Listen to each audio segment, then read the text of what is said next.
As bird flu infections rise in dairy cattle and chickens, human cases are ticking up too, leaving many people to wonder whether they might be at risk from this recently arrived virus. Bird flu infections are rare in people. 61 human cases have been confirmed in the U.S. this year, according to the U.S. Centers for Disease Control and Prevention, and all but 3 have been in people who work on poultry or dairy farms. As the name suggests, avian influenza viruses prefer to infect birds. They break into cells by latching onto sugars that stick up from their surfaces called sialic acids. H5N1, the bird flu virus behind the ongoing outbreak in the U.S., has really only demonstrated an affinity for the types of sialic acid receptors that are most plentiful in the respiratory tracts of birds, but flu viruses can also mutate quickly, and since 2022, H5N1 has been infecting a growing variety of mammals, including dairy cattle. That has scientists on alert because the more it circulates in animals, the better it gets at finding new hosts. A study published last week in the journal Science showed that just one key change to the virus genetic material would allow it to attach to the kinds of sialic acids that are most common in the nose and lungs of people. But it's nearly impossible to predict when that could happen, or if it ever will.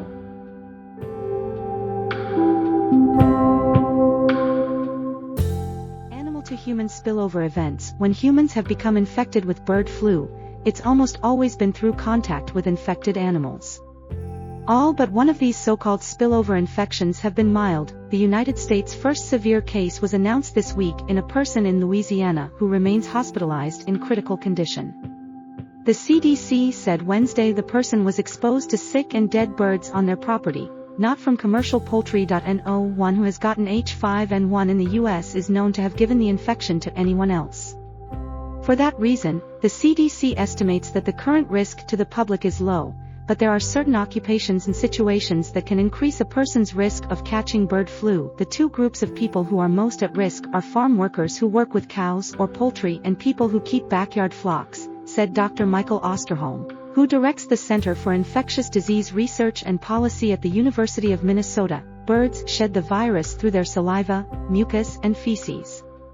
And it can become airborne when their litter and feathers are churned up in barns, particularly during culling operations. It can be in the air, Osterholm said. So it's not even just contact touching the birds but just the dander and all the dust that occurs when you're dealing with birds. The virus also homes in on the udders of milking cows, and studies have found high concentrations of bird flu virus in milk that is raw or unpasteurized. The milking parlors of dairies are wet environments, and workers can be infected if they get a splash of raw milk in their eyes or if they get milk on their hands and then rub their eyes. Droplets of virus-laden milk can also become airborne if they spray from milking equipment. One of the most prominent symptoms in infected farm workers has been red, irritated eyes, or conjunctivitis. That may be because human eyes share the same types of sialic acid receptors that are most common in birds.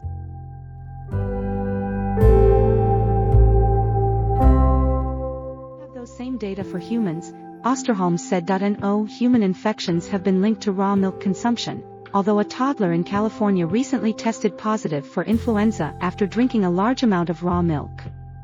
The CDC wasn't able to confirm whether the infection was bird flu, however, so this child is listed as a suspected case, but there's plenty of data on other pathogens that can be found in raw milk, even without specific evidence for H5N1. In 2023 and 2024, outbreaks of E. coli and Salmonella infections were traced back to raw milk. It can harbor other pathogens like Listeria and Campylobacter. 2. Pasteurization kills all these harmful germs, including H5N1. A recent government study shows, however, refrigeration does not.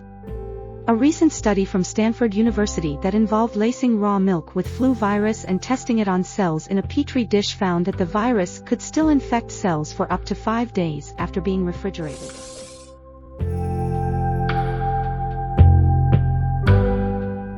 Being safe. The best way to protect yourself from bird flu is to avoid sources of exposure.